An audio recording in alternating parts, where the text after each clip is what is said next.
साथियों नमस्कार, स्वागत है आपका माउंटेन एकेडमी कैंपस के online platform the Mac classes में।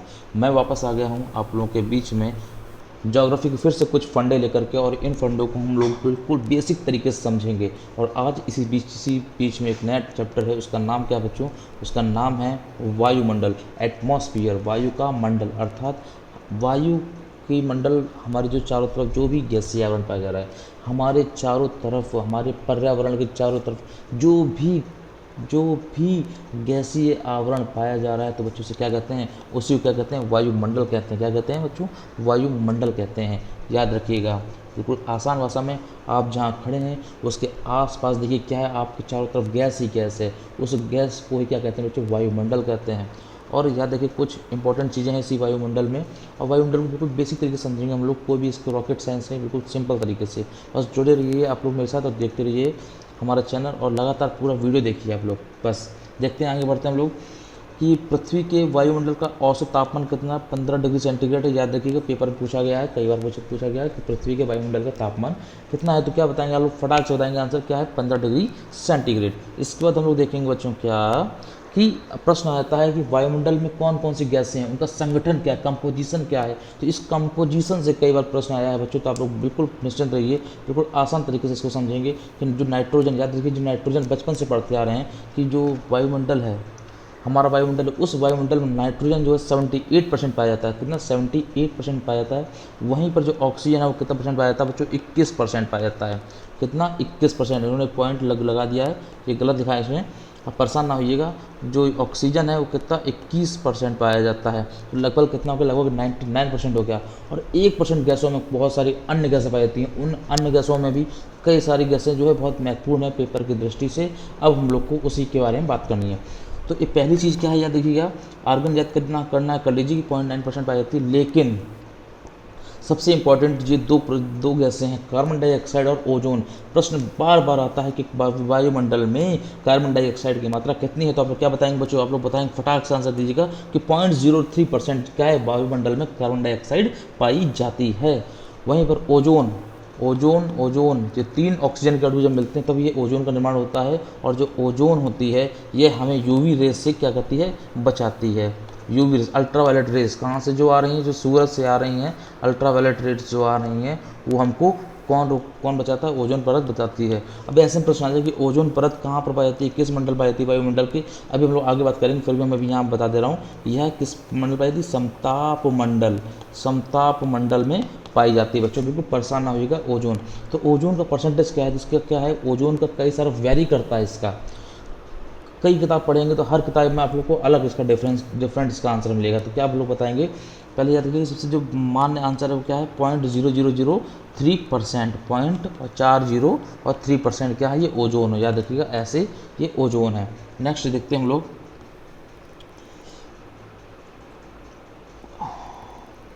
कुछ चीज़ लिखी हुई है, उन्होंने क्या लिखा हुआ है कि अच्छा, यहाँ एक शब्द लिखा हुआ ग्रीन हाउस इफेक्ट। कि ग्रीन हाउस इफेक्ट क्या होता है?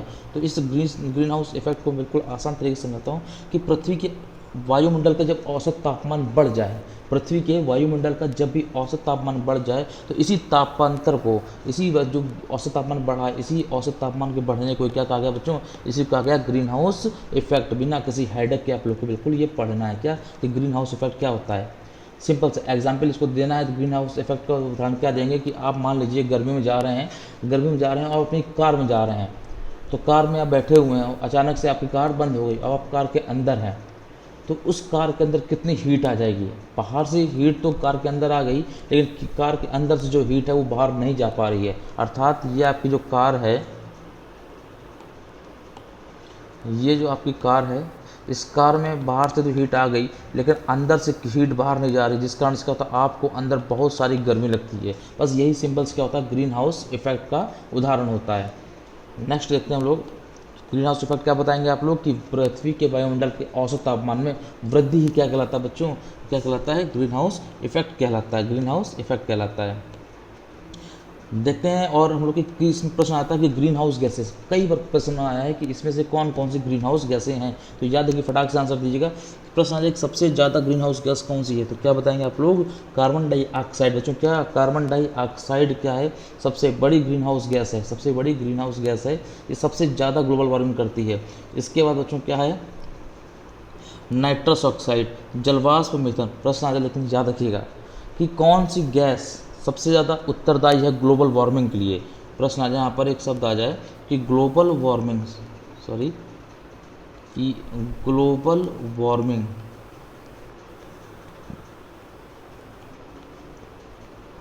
ग्लोबल वार्मिंग के लिए सबसे महत्वपूर्ण, सबसे ज़्यादा उत्तरदायी गैस कौन सी, तो क्या बताएंगे आप? पहले बताएंगे कार्बन डाइऑक्साइड। अगर ऑप्शन में ये नहीं दिया है तो उसके बाद क्या लगाएंगे आप लोग? CH4, methane. याद रखिए, मेथेन जो है दूसरी सबसे ज़्यादा उत्तरदायी गैस है किसके लिए? ग्लोबल वार्मिंग के लिए। और ग्लोबल वार्मिंग में कौन कौन सी गैसें सम्मिलित होती हैं, इसके बारे में बात करते हैं हम लोग। उसके बाद ये होती है नाइट्रस ऑक्साइड, N2O अर्थात नाइट्रस ऑक्साइड, इसी को लाफिंग गैस भी कहते हैं। यह भी क्या है? यह आपकी ग्रीन हाउस गैस है। वहीं पर जलवाष्प भी एक बड़ा मुद्दा है किसके लिए? ग्लोबल वार्मिंग के लिए। और मेथेन तो मैं बता ही चुका हूँ। नेक्स्ट देखते हैं हम लोग। अब हम लोग देखने जा रहे हैं, एक शब्द है यहाँ पर एरोसॉल। क्या होता है एरोसॉल? तो वायुमंडल में स्वतंत्र रूप से धूलकण तरल बूंदों के रूप में तैरते हैं। वायुमंडल में धूलकण जो हैं वो तरल बूंदों के रूप में तैरते हैं। ऐसे ही इसे ही एरोसोल कहते हैं। सिंपल समझिए, आसान भाषा में, जब किसी भी धूलकण पर कोई जल की लेयर लग जाती है तो उसे ही एरोसोल कहते हैं। और जब एरोसोल में सल्फर डाइऑक्साइड की मात्रा बढ़ जाती है, जब कोई एक मान लीजिए धूल का कण है, उसी पानी भी आ गया और उसी धूल कण में क्या आ जाए? सल्फर डाइऑक्साइड आती है, तो उसे बच्चों क्या कहते हैं? उसे हम लोग क्या कहते हैं? उसे कहते हैं हम लोग स्मॉग कहते हैं। स्मॉग अर्थात धूम कोहरा कहते हैं इसको। स्मॉग अर्थात धूम कोहरा कहते हैं। नेक्स्ट बच्चों पढ़ने जा रहे हैं हम लोग कि लेयर्स ऑफ एटमॉस्फेयर, वायुमंडल की क्या क्या परतें हैं, कौन कौन सी परतें हैं, इनको बिल्कुल बेसिक आसान भाषा में समझेंगे हम लोग। पहली बात तो क्या है? पहला प्रश्न पूछता है कि कितनी परत हैं, तो इसके हम देख लेते हैं जो इंपॉर्टेंट परत हैं। एक क्षोभ मंडल है, समताप मंडल है, मध्य मंडल है, आयन मंडल है और बहिर्मंडल। क्षोभ मंडल को क्या कहते हैं? ट्रोपोस्फीयर कहते हैं। समताप मंडल को स्ट्रेटोस्फीयर कहते हैं। वहीं पर मध्य मंडल को मीसोस्फीयर कहते हैं। आयन मंडल को आयनोस्फीयर कहते हैं और बहिर्मंडल को एक्सोस्फीयर कहते हैं। याद रखिएगा, ये एक्सोस्फीयर इसका किससे कहते हैं? वायुमंडल, बहिर्मंडल को एक्सोस्फीयर कहते हैं। चलिए एक तरफ से पढ़ते हैं हम लोग। पहला है, इसको आसान से समझते हैं बिल्कुल। चलिए, ज़्यादा अंदर लिखा तो वही है, PDF आपको मिल जाएगी, ये परेशान ना होइएगा बिल्कुल भी। क्या दे रहा है? कह रहा है कि जो क्षोभ मंडल है, ये इसके बारे में बात करेंगे। जो क्षोभ मंडल क्या होती है, पहली बात याद रखिएगा बच्चों कि जो क्षोभ मंडल है वह वायुमंडल की सबसे निचली परत है। क्या है? सबसे निचली परत है, लोअर है। सबसे लोअर लेयर कौन सी है? वो क्षोभ मंडल ही है। और इसी क्षोभ मंडल में याद रखिएगा, इसी क्षोभ मंडल में हर प्रकार के बादल यहीं पर बनते हैं। बादल, प्रश्न आ जाए कि बादलों का निर्माण कहाँ होता है, तो क्षोभ मंडल के नीचे ही होता है। प्रश्न आ जाए कि जेट स्ट्रीम कुछ इस प्रकार से चलती हैं, बता रहा हूँ। जो जेट स्ट्रीम होती हैं वो कुछ इस प्रकार चलती हैं, ये सर्पिला का स्पायरल रूप में चलती हैं जेट स्ट्रीम।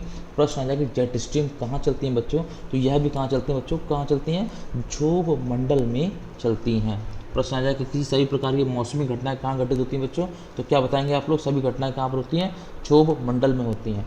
अब बच्चों इससे एक संबंधित एक प्रश्न आता है क्षोभ मंडल से संबंधित, कि जो क्षोभ मंडल है, आप लोगों ने देखा होगा, जो क्षोभ मंडल है वह कुछ इस प्रकार से है। उसकी जो लेयर है उसकी इस प्रकार से है। इधर क्या बच्चों? इधर है 90 डिग्री, अर्थात इधर ध्रुव है। इधर क्या बच्चों? इधर क्या है? 0 डिग्री। इधर क्या है बच्चों? इक्वेटर है। प्रश्न मिला, कई बार आया हुआ है कि क्या कारण है कि ध्रुवों पर जो क्षोभ सीमा है वह 8 किलोमीटर तक तथा इक्वेटर पर 18 किलोमीटर तक पाई जाती है। हम लोग देख रहे हैं कि वही सीमा जो है होना चाहिए बराबर, लेकिन क्या ध्रुवों पर क्या होता है, वो नीचे है और इक्वेटर पर क्या ऊपर। इसका कारण ये होता है कि भाई सिंपल समझ लीजिए कि ध्रुवों पर क्या होता है, वायु कैसी होती है, वो ठंडी होती है, और ठंडी वायु क्या होती है, भारी होती है, जिस कारण से यहाँ का जो वायुमंडल है वो नीचे होता है, यहाँ की जो क्षेप सीमा होती है वो नीचे होती है। और इक्वेटर पे क्या होता है, जो तापमान होता है वो अधिक होता है, और तापमान अधिक होने के कारण वहाँ के जो क्या कहते हैं हवाएं होती हैं, एयर होती है, वो भी गर्म हो जाती है, और गर्म हवाएं क्या करती हैं, वायुमंडल को ऊपर उठा देती हैं। इस कारण से क्या होता है कि यहाँ पर बच्चों क्या समझ गया ना, कि इक्वेटर पर जो क्षोभ सीमा है ऊपर की ओर होती है, और ध्रुवों पर क्या होता है, वो क्षोभ सीमा नीचे की ओर होती है। ये तो कुछ क्षोभ मंडल से संबंधित विशेषताएं हो गई हैं। याद रखिए, नेक्स्ट पढ़ते हैं हम लोग। एक वर्ड आ रहा है यहाँ पर जेट स्ट्रीम के बारे में। इसके बारे में मैं बता देता हूँ कि जेट स्ट्रीम क्या होता है। जेट स्ट्रीम तो क्या है, ये उच्च गति से चलने वाली पवनें होती हैं। ये पवनें होती हैं, बहुत तेज़ चलती हैं, और ये कहाँ चलती हैं, ये क्षोभ सीमा के नीचे चलती हैं, क्षोभ सीमा के नीचे चलती हैं। इनकी स्पीड जो होती है लगभग 300 से 400 किलोमीटर के बीच में होती है। जो जेट स्ट्रीम होती है वो 3 प्रकार की होती है। हम लोग आगे पढ़ेंगे, जब पवन पढ़ेंगे हम लोग कि जेट स्ट्रीम कौन कौन सी होती है। पूर्वी जेट स्ट्रीम होती है, पछुआ जेट स्ट्रीम होती है, और ध्रुवीय जेट स्ट्रीम होती है। हम लोग आगे बात करेंगे हम लोग। ये क्षोभमंडल की निचली सतह पर चलती हैं। ये 3 प्रकार की होती है। देखिए यहाँ लिखा भी हुआ है कि पूर्वी जेट स्ट्रीम, पछुआ जेट स्ट्रीम और ध्रुवीय जेट स्ट्रीम। अब इसके बारे में कुछ क्षोभमंडल के बारे में कुछ पढ़ लेते हैं हम लोग कि जो क्षोभमंडल है,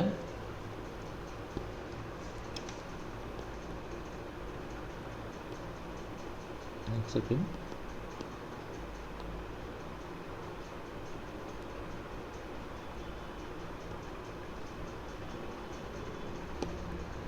क्षोभमंडल है, इसे क्या, इसे संवहन मंडल भी कहते हैं। याद रखिएगा, इसको संवहन मंडल भी कहते हैं, इसको अधोमंडल भी कहते हैं, इसे विक्षोभ मंडल भी कहते हैं। विक्षोभ मतलब क्या, यहाँ पर परिवर्तन होते रहते हैं, इसको इसलिए इसको विक्षोभ मंडल भी कहते हैं, इसको अधोमंडल भी कहते हैं, इसको संवहन मंडल भी कहते हैं। याद रखिएगा, संवहन मंडल क्यों कहते हैं, कारण क्या होता है, संवहन मतलब होता है कन्वेंशनल। मान लीजिए यहाँ पर क्या है, लो प्रेशर है, गर्म, कोई चीज़ गर्म है, गर्म होगी तो कोई चीज़ क्या होती है, यहाँ पर मान लीजिए कोई चीज़ गर्म स्रोत है, जिस कारण से क्या होगा, यहाँ के आसपास की वायु क्या होगी, वो भी हल्की होगी, गर्म होगी, और गर्म होगी तो हल्की होगी, हल्की होगी तो वायु क्या होगी, ऊपर उठेगी, ऊपर उठेगी तो किससे टकराएगी, क्षोभ सीमा से टकराएगी, क्षोभ सीमा से टकराएगी तो वायु क्या होगी, इधर उधर भागेगी, इधर उधर भागेगी तो दूर जाएगी तो क्या होगी, ठंडी होगी, ठंडी होगी तो क्या नीचे की ओर बैठेगी, नीचे की ओर बैठेगी तो क्या बनाएगी, यहाँ हाई प्रेशर बनाएगी, इधर भी क्या बनाएगी, हाई प्रेशर बनाएगी, फिर हाई प्रेशर, इधर क्या था, लो प्रेशर, फिर से हाई प्रेशर से लो प्रेशर के लिए पूरा साइकिल चलता रहेगा। इसी को बच्चों क्या कहते हैं, इसी को कहते हैं संवहन कहते हैं। बिल्कुल आसान भाषा में आगे बताऊंगा, बस ये समझ लीजिए, संवहन मंडल भी कहते हैं इसको। कैसे, इसे संवहन मंडल भी कहते हैं क्षोभमंडल को, इसे अधोमंडल भी कहते हैं, और इसको विक्षोभ मंडल भी कहते हैं, क्योंकि यहाँ पर सभी मौसमी परिवर्तन होते हैं, इसलिए इसको विक्षोभ मंडल भी कहते हैं। क्षोभ मंडल की सीमा को क्षोभ सीमा कहते हैं, याद रखिएगा। और यह विषुवत रेखा पर 18 किलोमीटर बता चुका हूँ, और ध्रुवों पर 8 किलोमीटर तक ऊंची होती है। सभी प्रकार की मौसमी घटनाएं यहाँ घटित होती हैं, बता चुका हूँ पहले ही मैं। यहाँ पर अति तीव्र वेग से चलने वाली पवनें जेट स्ट्रीम प्रभावित होती हैं। वायुमंडल का एक और चीज़, हाँ, वायुमंडल का जो 75% जो भाग है वायुमंडल, याद इंपॉर्टेंट है ये, कि वायुमंडल का 75% जो भाग है बच्चों, वो इसी मंडल में पाया जाता है, वो इसी क्षोभ मंडल में पाया जाता है, याद रखिएगा।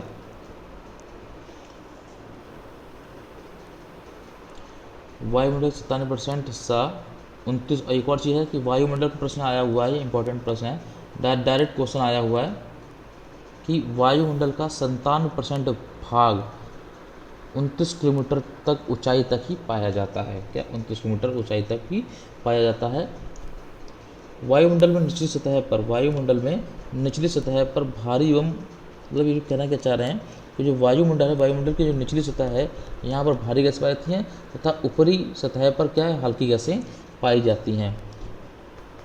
नेक्स्ट मंडल है हमारे सामने, उसका नाम क्या है, उसका नाम बच्चों क्या है, समताप मंडल, स्ट्रेटोस्फीयर कहते हैं। याद रखिए, जो समताप मंडल है, यहाँ पर क्या होता है, तापमान क्या होता है, बिल्कुल समान होता है। अच्छा, आपने कॉमन सेंस कभी लगाया कि जो वायुयान होता है कहाँ उड़ता है, पहले तो इसका आंसर देंगे आप। तो जो वायुयान होता है वह समताप मंडल में उड़ता है। अच्छा, क्या कारण है कि यह समताप मंडल में उड़ता है। बात ये बनता है कि समताप मंडल में क्या होता है, वहाँ पर बहुत ही सिंपल समान क्या होता है, तापमान बना, एक जैसा तापमान बना रहता है। इसलिए भाई ऐसा तो है नहीं कि मान लीजिए हम क्षोमंडल में चला रहे हैं, क्षोमंडल में क्या प्लेन उड़ रहा है, प्लेन उड़ रहा है तो सामने से क्या लो बादल आ गए, लो पानी बरसने लगा, अब उसको पायलट को कुछ दिखाई नहीं देगा। इसलिए क्या होता है, तुरंत जितनी जल्दी से जल्दी हुआ होता है उस प्लेन को समताप मंडल में पहुँचाया जाता है, क्षोमंडल को क्रॉस करके समताप मंडल में पहुँचाया जाता है। याद रखिएगा। प्रश्न आएगा कि वायुयान कहाँ उड़ते हैं बच्चों, तो लोग क्या बताएंगे, जो वायुयान होते हैं वह हमेशा कहाँ पर समताप मंडल में उड़ते हैं, समताप मंडल में उड़ते हैं, वहीं पर वायुयान समताप मंडल में उड़ते हैं इसके कारण। और समताप मंडल में बने बादलों को याद रखिएगा मदर ऑफ पर्ल क्लाउड कहते हैं। मदर ऑफ पर्ल क्लाउड, जो भी बादल हैं जो समताप मंडल बन रहे हैं उनको मदर ऑफ पर्ल क्लाउड भी कहते हैं। और यार वेरी वेरी वेरी इंपॉर्टेंट बच्चों, कि यहाँ पर ओजोन परत पाई जाती है। मैंने बताया था थोड़ी देर पहले कि ओजोन, ऑक्सीजन के जब 3 अणु मिलते हैं तो उस ओजोन बनाते हैं। और ओजोन मुख्यतः क्या होती है, ओजोन जो मुख्यतः है वो 15 से 35 किलोमीटर के मध्य पाई जाती है। कितने, 15 से 35 किलोमीटर के मध्य। पहला प्रश्न आएगा कि ओजोन परत कहाँ पाई जाती है, तो समताप मंडल पाई जाती है। तो दूसरा प्रश्न आएगा कि ओजोन परत है उसका सर्वाधिक घनत्व किस जगह होता है, क्या होता है, 15 से 35 किलोमीटर के बीच में सबसे ज़्यादा यह पाई जाती है ओजोन परत।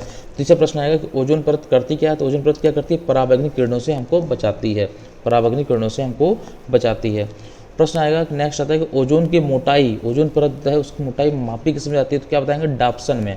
आप लोग क्या बताएंगे कि ओजोन परत की जो मोटाई है वो डाप्सन में मापी जाती है।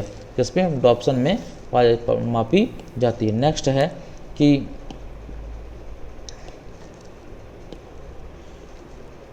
मॉन्ट्रियल प्रोटोकॉल का संबंध किसका, मॉन्ट्रियल प्रोटोकॉल का संबंध किससे बच्चों, ओजोन क्षरण से है। मॉन्ट्रियल प्रोटोकॉल का संबंध बच्चों ओजोन क्षरण से है। ठीक है, ओजोन क्षरण से। वहीं पर क्योटो प्रोटोकॉल भी हम लोग पढ़ेंगे, जब एनवायरनमेंट पढ़ेंगे तो क्योटो प्रोटोकॉल का संबंध जलवायु परिवर्तन से है, कार्बन से है, ऐसे याद करेंगे हम लोग। ठीक है, मॉन्ट्रियल प्रोटोकॉल का संबंध किसे, ओजोन क्षरण से है। नेक्स्ट मंडल है, उसका मंडल नाम क्या है, मध्यमंडल। और इस मध्यमंडल की विशेषता क्या है कि यहाँ पर बस कुछ नहीं, यहाँ पर निशादीप्त बादल पाए जाते हैं, इसका इतना ही इम्पॉर्टेंट है। नेक्स्ट आयन मंडल। आयन मंडल क्यों इम्पोर्टेंट है, आयन मंडल में यहाँ पर क्या होता है, यहाँ पर आयन पाए जाते हैं, यहाँ पर कण, आवेशित कण पाए जाते हैं, यहाँ पर आवेशित कण पाए जाते हैं यहाँ पर। अच्छा, आवेशित कण पाए जाएंगे तो यहाँ पर क्या होगा, तापमान बढ़ेगा, तापमान बढ़ेगा, बढ़ता है भाई, सीरीज बात है। क्यों, यहाँ पर रेडियो तरंगे परावर्तित होती हैं, संचार तरंगे परावर्तित होती हैं। ठीक है, ये क्या है, आयन मंडल। आयन मंडल के बाद बच्चों क्या है, वो है बहिर्मंडल। बहिर्मंडल के बारे में बिल्कुल देखते हैं हम लोग आसान भाषा में, कि बहिर्मंडल में ये याद रखिएगा, बहिर्मंडल में एक घटना होती है, उसे क्या कहते हैं, उसे अरोरा कहते हैं। अरोरा का जो मीनिंग होता है बच्चों, वो क्या होता है, चमक। अर्थात इसी बहिर्मंडल में एक अरोरा की घटना घटित होती है। क्या होती है अरोरा घटना, बिल्कुल आप लोगों को समझाता हूँ आसान भाषा में। तो ये क्या है, मान लीजिए ये क्या है, एक सन है, और ये क्या है, मैंने मान लिया ये पृथ्वी का वायुमंडल। बिल्कुल आराम से देखिए, बिल्कुल आराम से बताऊंगा। ये क्या है, ये एटमॉस्फेयर है किसका, अर्थ का। ठीक है, तो और इसमें कौन सी लेयर है, ये लेयर है बच्चों, ये लेयर है एक्सोस्फीयर। अर्थात यह बहिर्मंडल है। और इसी बहिर्मंडल में कुछ यहाँ पर क्या होती है, यहाँ से बहिर्मंडल से कुछ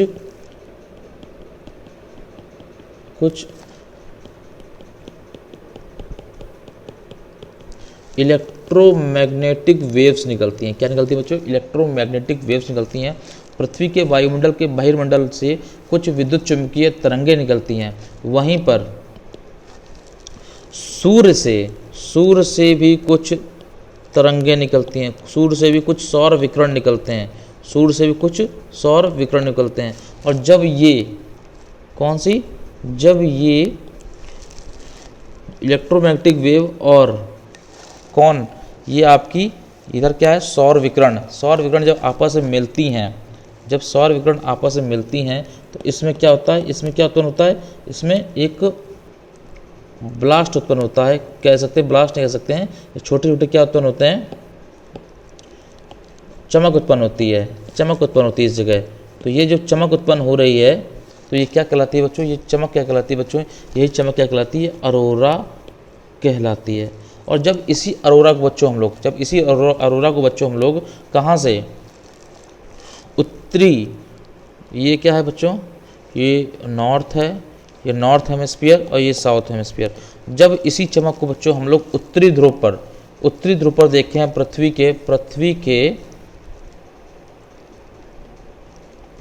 के उत्तरी ध्रुव पर देखते हैं बच्चों, तो इसे हम लोग क्या कहते हैं, इसे बच्चों हम लोग कहते हैं अरोरा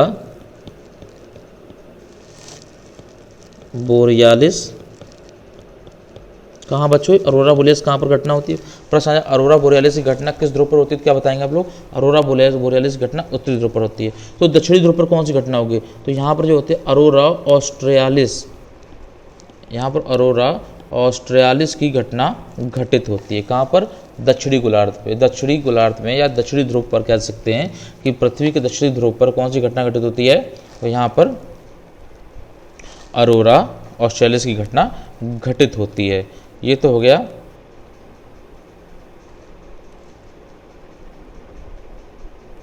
आयनमंडल, हो गया आयनमंडल। मैंने यहाँ पर क्या बता दिया आप लोगों को, अरोरा भी बता दिया। यहाँ देखिए अच्छे से कुछ लिखा होगा अरोरा के बारे में कि यहाँ पर चुंबकीय तरंगें पाई जाती हैं, बता दिया है कि यहाँ पर चुंबकीय तरंगें पाई जाती हैं। इसके बाद यहाँ का, और ये क्या, ये जो क्षेत्र होता है वो सूर्य के प्रत्यक्ष प्रभाव में होता है। यहाँ का तापमान लगभग 5 डिग्री सेंटीग्रेड होता है, इसलिए, और यहाँ पर चुंबकीय मंडल पाया जाता है। सममंडल हो गया, सममंडल क्या होता है, यह वायुमंडल में 80 किलोमीटर तक फैला रहता है।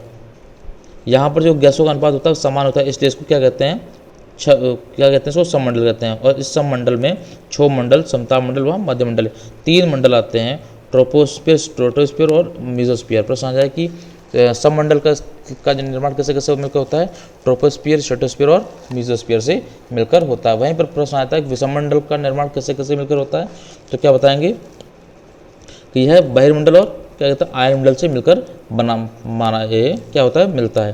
प्रश्न आता है कि ध्रुवीय ज्योति क्या है, ये बिल्कुल वही चीज़ है, मैंने बताया कि पोलर लाइट क्या है, वो बताया मैंने अभी आप लोगों को बताया है, अरोरा वाली घटना, उसी अरोरा को क्या नाम दिया गया है, ध्रुवीय ज्योति। ये क्या है, यह एक अरोरा की घटना है। कुछ अक्री कैसे यहाँ कुछ एक्स्ट्रा फैक्ट है कि आवर्त सारणी में शून्य वर्ग में, आवर्त सारणी के शून्य वर्ग में जो तत्व रखा गया, कैसे रखा गया, अक्री गैसों को रखा गया है, helium, neon, argon, krypton, xenon, radon रखा है। इन एक चीज़ याद रखिएगा, इसमें देखिए इसका एक और चीज़ लिखा है कि विद्युत बल्ब बनाने में क्या होता है, इनका प्रयोग, किसका, इन अक्री गैसों का। चलिए कोई बात नहीं, नेक्स्ट देखते हैं। ये तो हो गया बच्चों हम लोग का आज पूरा, हम लोगों ने आज वायुमंडल कंप्लीट कर लिया है। अब नेक्स्ट वीडियो में हम लोग कुछ नए चीज़ लेके आएंगे और बिल्कुल आसान भाषा में इसको समझेंगे।